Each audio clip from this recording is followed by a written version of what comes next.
Welcome to State of Affairs. I'm Steve Adubato. We are coming to you from the Agnes Varis NJTV studio in Newark, New Jersey. We are introducing Brian Gragnolati, who is President and CEO, Atlantic Health System, and the Chair-elect of the American Hospital Association. Good to see you, Brian. Good to see you. Thank you. This is part of our ongoing conversations on the future of healthcare. Actually, we were in your office a while back talking about this issue, and you said, you know what? We need to have a comprehensive discussion around this, and you're absolutely right. And one of the issues you raised was access.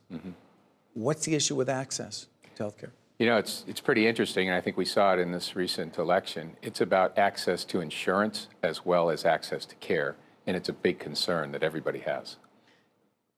Cross socioeconomic boundaries? You know, it really is. You can parse out the insurance piece, but clearly the access to care piece is getting more and more concerning for everybody.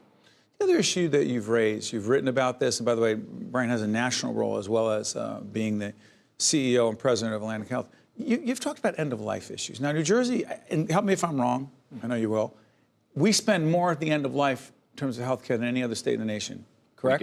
We do. A, why? B, what do we need to do about it? Yeah, I think it all starts with having conversations with families. That is the biggest element of this. I know in my personal situation with my parents, we talked about that. They wanted to live in their house as long as they could, and they wanted to be free of pain. And that guided our decision making. So we had advanced directives. We worked with their healthcare providers to make sure that they understood what my parents wanted. And that's really what needs to go on. And we have to have the structures, the processes, the system, and the time for our physicians to be able to have that Was that conversation. atypical, Brian, you think, for most folks? You know, I do. Particularly the folks that I've had an opportunity to care for in our organization. It is atypical, and we're working really hard at Atlantic to try to have those conversations to avoid, it's not just the cost of health care, but you know what it's like at the end of life. Trust me, I have the conversation with my parents all the time. Yeah. I wanted to give you a chance to do this. I was remiss. The footprint of Atlantic is? So we serve half of New Jersey. It's about 4.9 million people. And last year we had an opportunity to care for over 780,000 of those individuals. By the way, to fully disclose, Atlantic Health is one of several healthcare organizations, hospital systems, if you will, that underwrites the programming that we do here at the Caucus Educational Corporation. I'm curious about this. You've talked about the issue of technology, okay, and healthcare. Changing rapidly. Do we understand the implications of technology as he talks about, quote, the future of healthcare? Yeah. The basic, at a very basic level, is how do we create your record so that anywhere you go, a provider can take a look at it. Is that electronic medical record? Is that what we're talking about? Electronic health record. If you think about the old days where you had piles of paper, we've now just invested multi-millions of dollars to connect all of our sites of care at Atlantic. And now I have my medical record on my smartphone. And that is the baseline for everything we do. But the other thing that we need to do is we need to connect people as consumers are connected with other things. Think about Amazon. Yeah. You know, think about how people interact with that. Think about making your appointments at 11 o'clock at night on your iPhone instead of having to make it a call. Those are the kinds of technologies that we're doing. And the other thing about technology is now that we have this clinical data and we can combine it with financial data, we can really look very differently at the effectiveness of care, the cost of care, how we need to distribute sites of care, and we're doing all of that at Atlantic, and it's very, very exciting. Steve Adubato here. We're talking with Brian Gragnolati, who is the president and CEO, Atlantic Health System, and also chair-elect American Hospital Association. I'm curious about this. There is an initiative, and I want to get this right because there's some acronyms. What's TGen, by the way? Yeah, so TGen is a collaborative that we're involved with that takes ideas in breakthrough cancer treatments and rolls them out in communities in conjunction with the companies that have developed them. It's very unique. It started out of Arizona. We're one of the early participants in that, and that's going to complement many of the other things we do in a really great oncology program that we have. The conversation we've had before, Brian, and I want to try to share publicly with folks, is that you've said that there needs to be more partnership, more collaboration between hospitals and hospital systems. How realistic is that given the level of competition, dare I simply, or say this very simply, around beds? Yeah. So, beds, if we're worried about beds, we're worried about the wrong thing.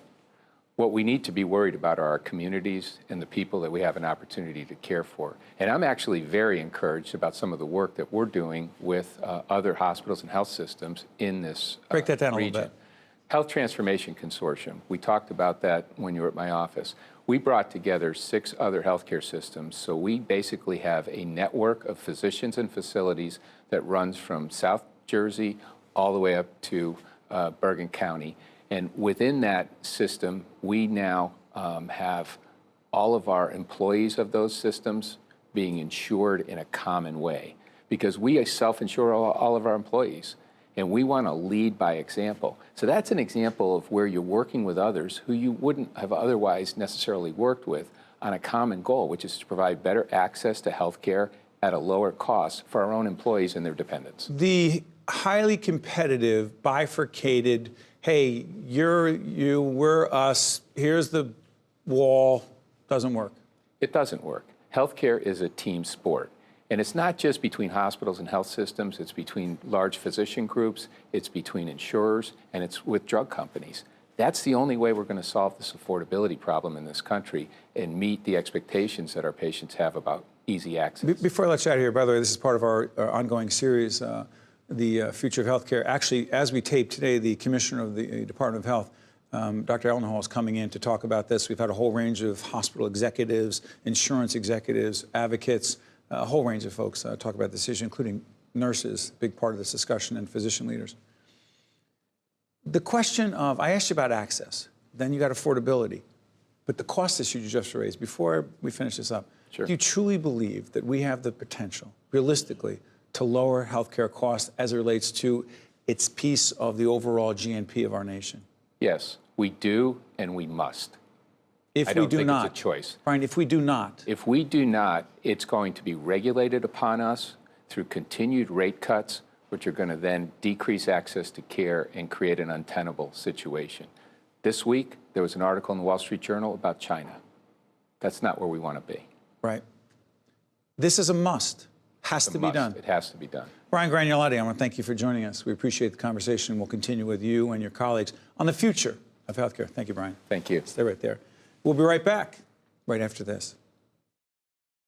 State of Affairs with Steve Adubato is a production of the Caucus Educational Corporation, celebrating over 25 years of broadcast excellence.